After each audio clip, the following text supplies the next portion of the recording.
Got some news and updates about some defensive players, and the Dolphins bring in a new coach.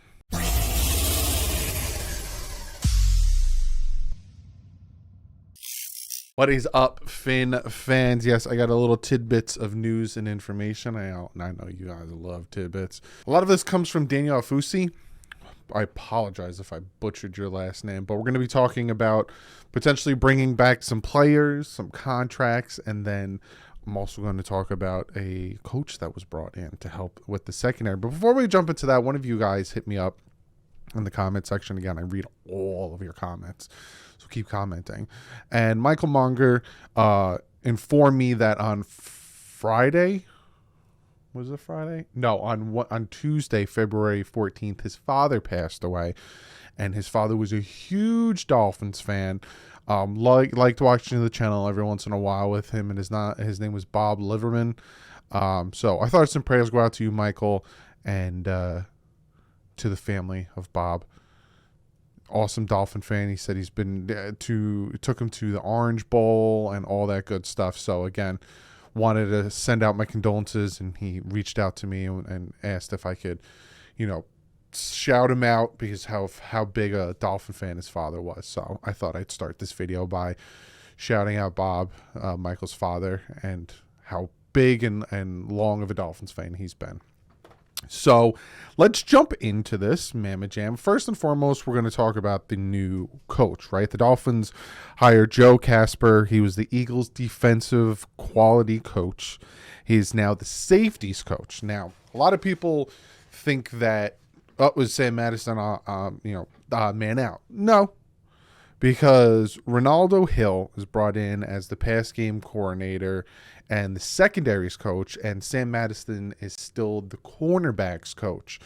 So you're already starting to see what Vic Fangio is doing and the guys he's bringing in. And Joe Casper and Ronaldo Hill, especially, I think a lot of people are underestimating and kind of breezing past the Ronaldo Hill coach hiring, because that man he was not released, and I talked about this already, but he was not released, nor was he going to be fired, because his replacement with the Chargers was, a promotion from within. You could see my brain trying to get that out. So they were not expecting him to leave, but he left the job as a defensive coordinator to take a demotion to go to the Dolphins to play with Vic Fangio. And then Joe Casper leaving the Eagles to go with the Dolphins. And you could see Vic Fangio starting to put his pieces into place. And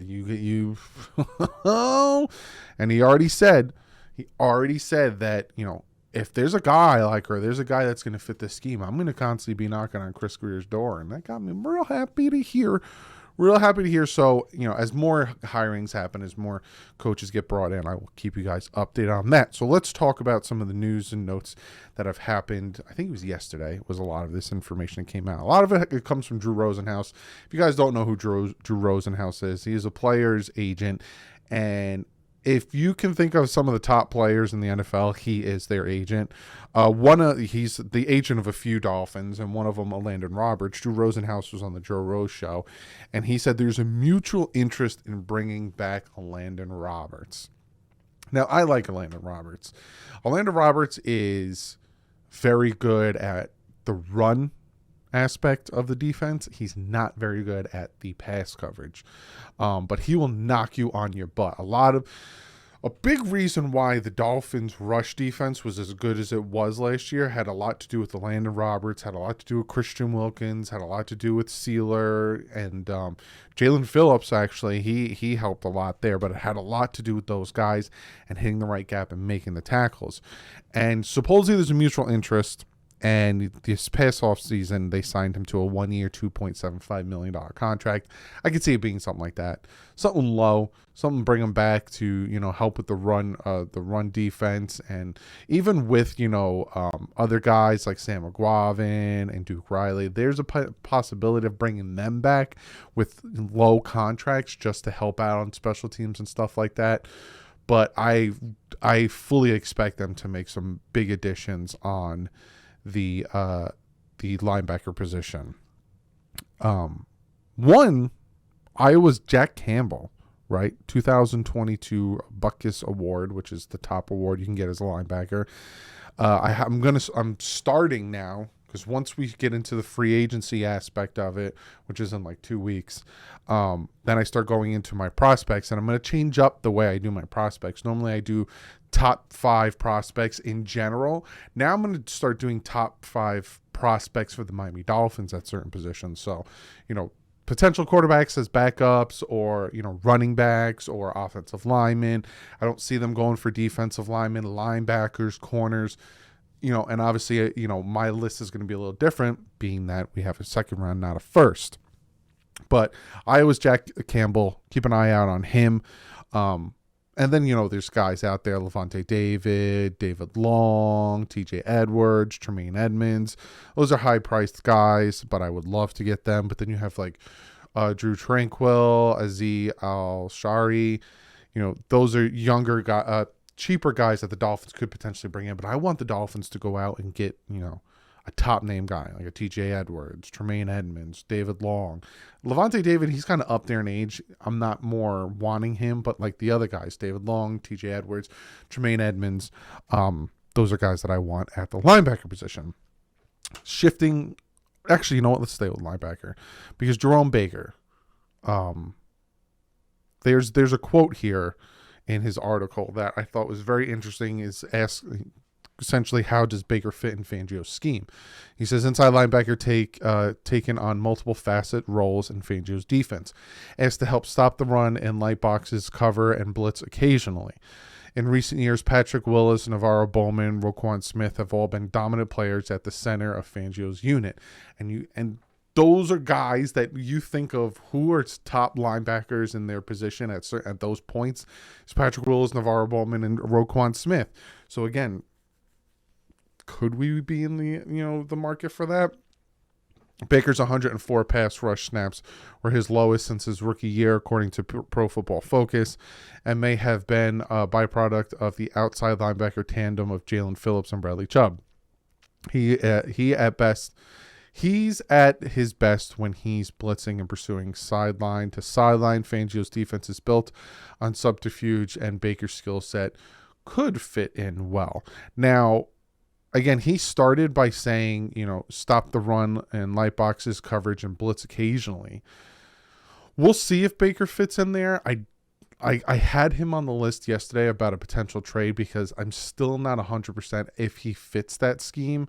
But if he does, and especially, if Fangio uses him more as a blitzer, then that's a possibility. But I wanted to read that to you guys, because I found that very interesting, especially because he says, he could fit in well. Could.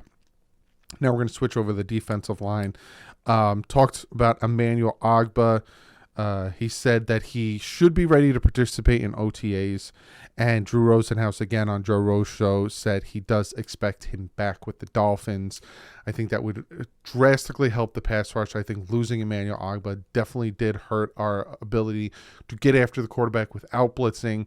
And plus, if we just say we flat out cut Emmanuel Ogbah, it's a negative, we lose about $3 million. We'd have to trade him. And if we traded him before June 1st, it's $11 million savings. And if we trade him after June 1st, it's a $15 million savings. So say the Dolphins traded Emmanuel Ogbah and they cut Byron Jones, that's like $24 million in savings. It's a big chunk of change. But like Drew Rosenhaus said, I expect him to be back, Emmanuel Ogbah. I think he'll really help, especially with Seiler and Wilkins. I think that tandem up front will really help. Drew Rosenhaus also talked about getting Zach Seiler a new contract. I think Seiler's contract is up after this year. So this year he's getting about $3,198,520 to be exact. But then he's a free agent next year. So give him that extension again. He's not taking a big cap hit this year, but there's the talks of getting him a contract extension. And to me, he deserves it. He signed a contract extension last year or in 2021. Well deserved. It's time to get him a new one. So, Rosenhaus said that getting him a new deal is a priority. fixing this defense to me is a priority, and not only getting, again, he's not Christian Wilkins' agent, so Zach Seiler is one of his guys, but getting Christian Wilkins a contract extension also will clear up a ton of cap space, because he's sitting at about $10 million right now, I think, because they picked up his 5th-year option. So that is another big move that the Dolphins should definitely focus on, is extending Wilkins, getting Seiler a new contract, probably take the big guys. And again, you can go back and watch my cap video, but take the big contracts like Tyreek Hill, Teron Armstead, Bradley Chubb, even possibly Emmanuel Ogbah, restructuring them, cutting some players, trading, like I showed you in yesterday's video. And the Dolphins can be in a very good cap situation. So it's going to be very interesting to see how the rest of this offseason pans out. Again, as of me recording this, it is the 22nd. You guys are seeing it on the 23rd. March 13th and 14th are the tampering periods, and then March 15th starts free agency. So there's a lot that's going on through that. Then I'll start getting into the draft prospect. We'll start getting into draft players, all that stuff.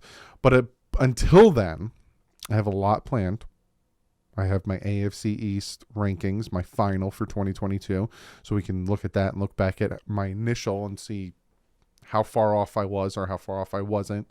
And then also I'm going to be breaking down film. And I'm not just, a lot of you guys in the comment section had some very good comments. I'm not just going to be breaking down film of just Tua.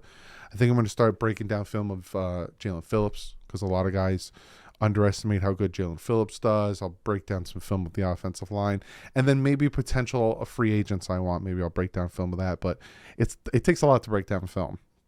It's a lot. It's very time consuming. So I'll keep you guys updated on all that. But other than that, I'll see you tomorrow. I think tomorrow I'll release the AFC East ranking position video. But like usual, stay classy. If ends up.